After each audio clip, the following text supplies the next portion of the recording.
होगा, जो भी जनपद सदस्य होगा, जो भी जनपद अध्यक्ष होंगे, जो भी जिला पंचायत अध्यक्ष और जिला पंचायत सदस्य होंगे, वो सभी के ऑफिस में पुस्तक रखा हुआ रहता है। इसी पंचायती राज अधिनियम पुस्तक में सारे कानून के अधिकार की बात लिखा हुआ है, जिसको हमें कहीं जाकर मांगने की जरूरत नहीं है। पिछले दिनों में एक बात आई थी सामने में, वो बात है हमारे अनुसूचित जाति समाज के लोग और हमारे पिछड़ा वर्ग समाज के लोग पेशा कानून के विरोध में रैली निकाले थे। अगर तक निकलेंगे समझने की जरूरत है।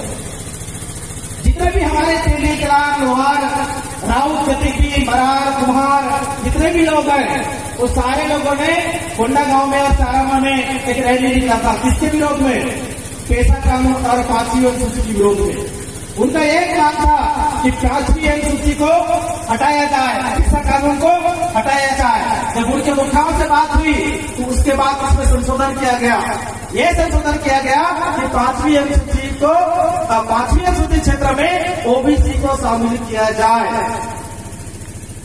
पिछड़ा वर्ग को पेशा कानून क्षेत्र में और लागू हुआ है, जिसमें हमको सम्मिलित किया जाए। ये दो बातें थी। ये बड़ी अजीब लगता है जब इस बात को हम सुने तब।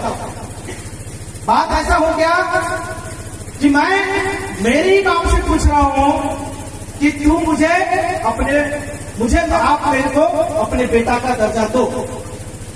एक ऐसा बात होगा, हंसने वाला बात नहीं होगा। मैं ही मेरे बाप को बोल रहा हूं कि बाप तू मुझे बेटा का दर्जा दो। एक ऐसा बात होगा, मतलब मेरे बाप से मैं मांग रहा हूं कि आप मुझे बेटा का दर्जा दो। भाई जिस दिन से आप उसके क्रिया से आप पैदा हो गए मां के कोख से, उसी दिन आप उस बाप की क्या हो गए? संतान हो गए, आप उसके वारिस हो गए। वैसा ही जिस दिन से बस्तर में, पूरे छत्तीसगढ़ में, भारत में जो अनुसूचित जाति और अन्य पिछड़ा वर्ग जो निवास रहता है, जिस दिन से पैदा हुआ है ऑलरेडी वो 5वीं अनुसूची में जी रहा है। वो आगे भी पेशा कानून क्षेत्र में जी के खा रहा है। उसको अलग से सम्मिलित करने की जरूरत नहीं है। और सबसे बड़ी बात, एक बात और था उसमें, वो बात है कि पिछली बात था कि अभी पिछड़ा वर्ग समाज के संगठन सरकार से मांग कर रहे हैं कि हमको 27% आरक्षण दिया जाए। 27% आरक्षण की मांग पिछड़ा वर्ग समाज कर रही है। यहाँ बहुत सारे पिछड़ा वर्ग भाई बंधु लोग बैठे होंगे, समाजी धर्म भी बैठे हैं। मेरा एक आप लोगों से एक निवेदन है,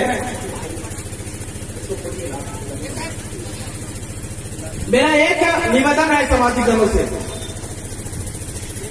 कि भारत देश के ऐसा कौन से कानून है जिसमें त्रिस्तरीय पंचायत में अनुसूचित जाति और अन्य पिछड़ा वर्ग के भाइयों को रिजर्वेशन की बात की है। मैं आप सभी से कहना चाहूंगा, साउथ में भी बैठे हैं, आप सभी लोग लोग बैठे हैं, भारत के संविधान की कोई भी किताब उठा के देख लो, ऐसा कौन सा कानून है जिसमें अनुसूचित क्षेत्र के 5वीं अनुसूचित क्षेत्र के त्रिस्तरीय पंचायत में उनको रिजर्वेशन का प्रावधान है, आरक्षण का प्रावधान। आप सबको पता होगा बैरागपुर ब्लॉक में जनपद के जनपद उपाध्यक्ष कौन है? कौन है जनपद उपाध्यक्ष? श्यामा साहू। वो आदिवासी है कि हरिजन है कि पिछड़ा वर्ग है? पिछड़ा वर्ग है। जिला पंचायत उपाध्यक्ष कौन है?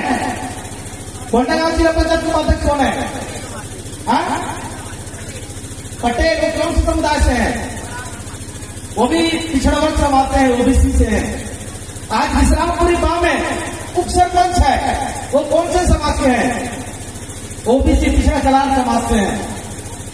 जितने भी ग्राम पंचायत होंगे वो सारे ग्राम पंचायत जहां पे ओबीसी समाज के लोग रहते हैं वहां सारे ओबीसी समाज के सरपंच बनते हैं। प्रत्येक आदिवासी क्षेत्रों के जो जनपद उपाध्यक्ष होते हैं वो पिछड़ा वर्ग के लोग बनते हैं। जिला पंचायत के जितने भी उपाध्यक्ष पद होते हैं वो पिछड़ा वर्ग के लोग बनते हैं।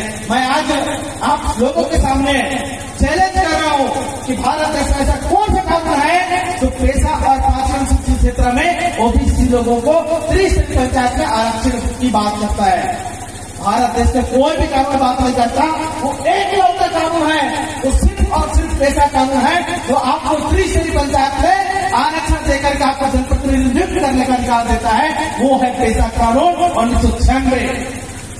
अगर पैसा कानून नहीं होता तो कोई भी पिछड़ा वर्ग जनपद सदस्य या वार्ड पंच या जिला परिषद उपाध्यक्ष नहीं बनते और ना ही वो प्रतिनिधि कर पाते। यहाँ पे लिखा हुआ है आरक्षण की पन्ना पंचायती राज अधिनियम की धारा 129 नोट कर लीजिए।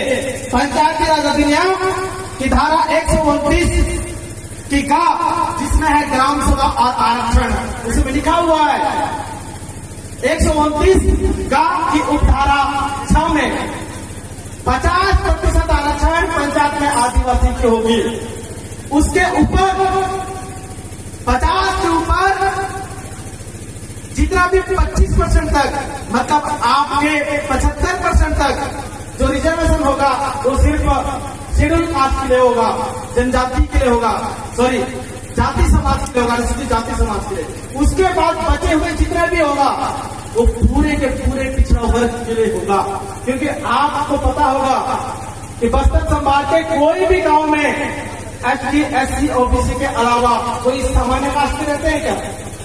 सामान्य कास्ट की कोई भी नहीं है। और सामान्य कास्ट को 75 के बाद ऊपर जितना बचता है 25% और बचता है।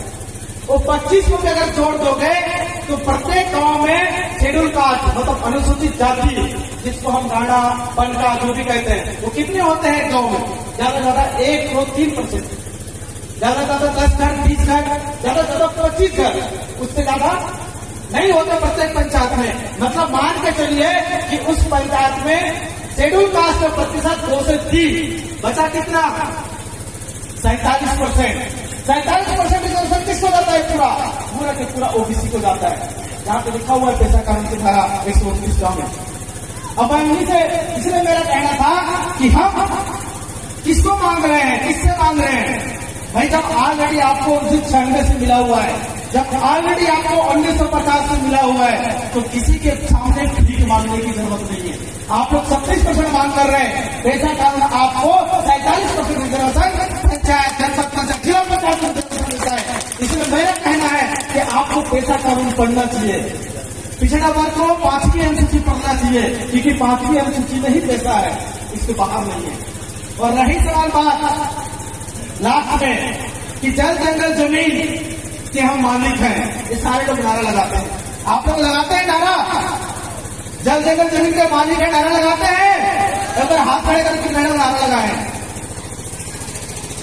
हाथ से नारा लगाए।